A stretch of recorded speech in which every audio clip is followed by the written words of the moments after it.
The church for the Thursday of the first week of Lent is one of 4 churches I can think of, there may be more, dedicated to St. Lawrence in Rome, San Lorenzo. And this church is San Lorenzo in Panisperna. It's the place of the martyrdom of St. Lawrence. St. Lawrence famously martyred for not handing over money to the authorities, but when being asked for the wealth of the church, he brought forward the poor and the lame and the crippled and presented them as the riches of the church.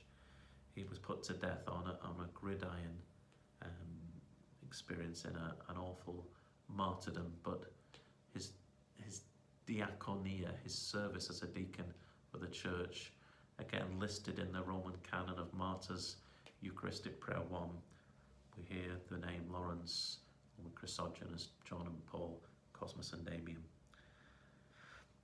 The church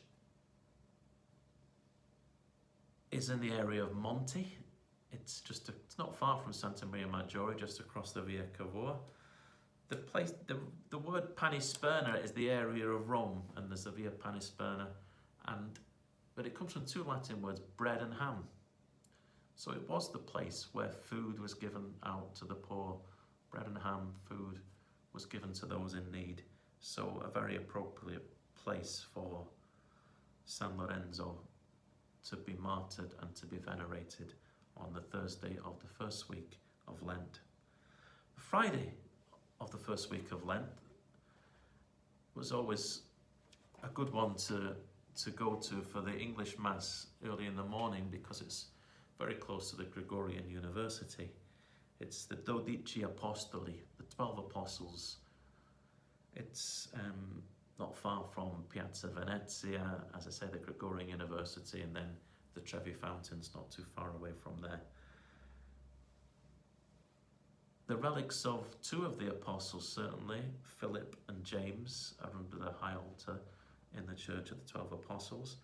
It's in quite a famous piazza with the Palazzo Colonna, the Colonna family, one of the great papal families, and the Palazzo Muti, which has a British interest in it was at the Palazzo Muti, just next to the Church of the 12 Apostles, that the Stuart royal family took up residence in exile from Britain when they fled from Britain, and James, who would be James III, if he had been crowned James III, lived almost in a royal court there, and his 2 sons, Bonnie Prince Charlie and Henry, who became a cardinal, became the titular cardinal of the Church of the Dodici Apostoli.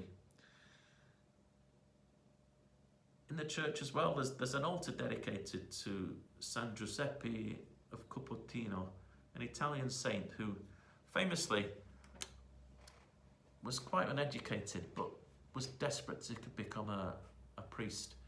And so somehow or other he scraped through his exams. I think his superiors helped him along the way. And it's one of those altars that on the way to exams at the Gregorian University, you could often see students lined up saying their prayers before they go into their exam. A personal little reflection which brings this church to life for me in a special way was just about 5 years ago. I think it was 2015. I was in Rome, and we were visited by Monsignor Jack Kennedy, who had been my rector when I was a seminarian. And in his old age, he couldn't walk very far. It was only about 15 minutes walk, but he said to me, could I drive him to the Church of the Dodici Apostoli to go and say a prayer? I said, of course I will. And I took him, and we went in and said a prayer and had a little wander around and a reminisce. And then as he got back into the car outside, he said, thank you so much. I said, nothing, he said, that was the church in which I was ordained as a priest. And I felt very privileged to be able to take him just a year before he died to visit that church where he'd been ordained as a priest and serve for the church for over 50 years as a priest.